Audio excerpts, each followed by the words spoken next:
Open an image in Affinity Photo. Once you've done that, select the layer and you can right click and you can duplicate. So now you've got two backgrounds there.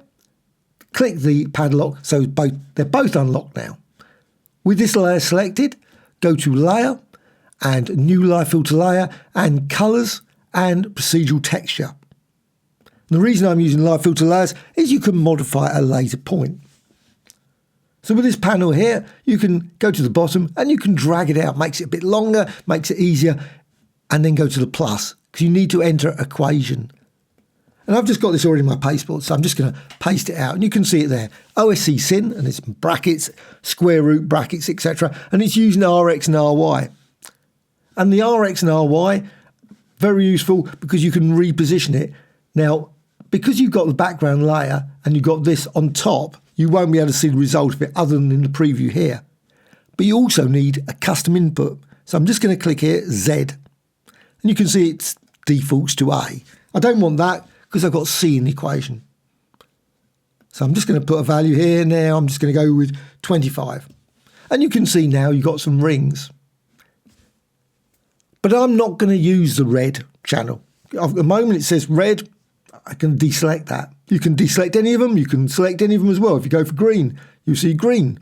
But you can also go for A, the alpha channel. So click A.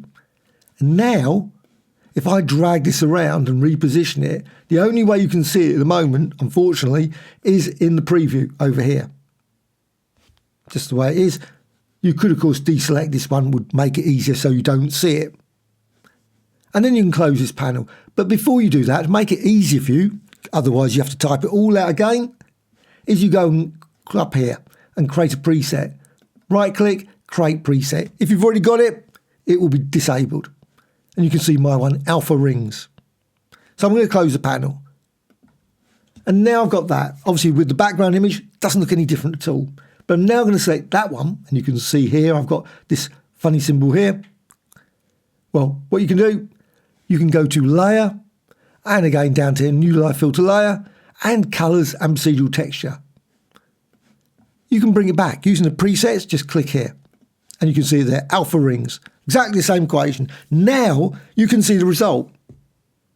And you can, of course, modify the setting. You don't have to go with the same values. So C can become 31 or maybe smaller. And also, you can tweak this if you want. You can put various values in. But you can also reposition it exactly the same as before. And now, because you've got that, the alpha channel, you can actually see through it. You can see the underlying layer and you can reposition it. I'm just going to push it over there. And now I'm going to close it. And you could, of course, position it anywhere. Don't have to do what I've done. So close that. And you can see the result of that. Now you could, of course, at this point, just stop. Perfectly reasonable. That's the design you want with all those things. But what you can also do is you can select, say, this layer, and you can go to Effects, click here, and you can go to 3D. So select 3D, highlight that, change the radius, and then you can change these values. I'm just going to go for profile. You can modify that and create all kinds of designs there. And you can change the softness and close. And you can do the same on the other one as well. So go over here, just select this, gain effects, and do the exact same. Or maybe use Gaussian blur or outer glow or color overlay. But again, highlighted and checked. You can change that, and you can change soften, click profile, and select one of the profiles. And you can see you get that result. And close. Now at any point, you can always double click this, procedural texture, and bring up the equation, and you can modify it if you want to. If you're not happy with the equation, just change it and close. But what you can also do is with that and that one, you can select both of them, hold down the shift, got them both selected. You can now merge them. Now go to layer. Now merge selected doesn't seem to work. It doesn't work in the way that I think it should work. So I'm just going to go with merge visible. So merge visible, they've all been merged. Now you don't have to have the layers below. So you've got here and here, you can deselect them. So now all you can see is that pixel layer. Well, what you can do, you can now add effects to that. Even though it's got effects already, obviously you can see there's no effects associated with that, only those other ones. But now you can just add some more effects.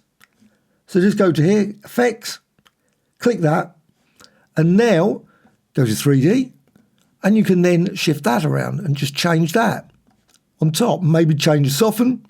Also, change direction, and you can see as you change the direction, you can see you get a variety of different designs, but also go to Profile, click there, and you can see you can create some very unusual designs simply just by clicking maybe that one.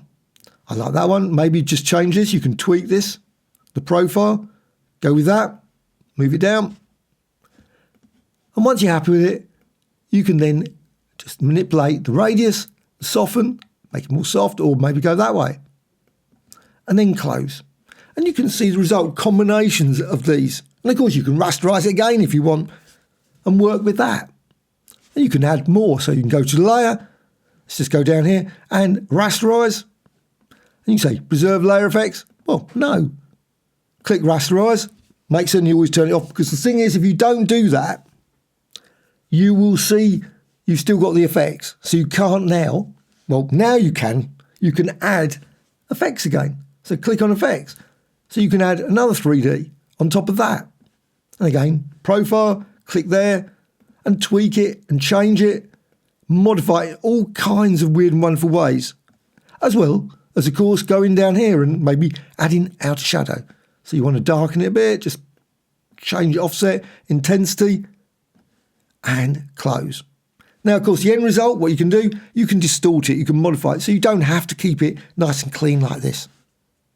But literally thousands of combinations of circular designs, ring designs like this, all from that equation, can be created in Affinity Photo. Hope you found this tutorial of interest. Any questions, please let me know in the comments below. Always great to hear from you. Subscribe, please. Always appreciated. Also, a dislike or a like. Thank you much.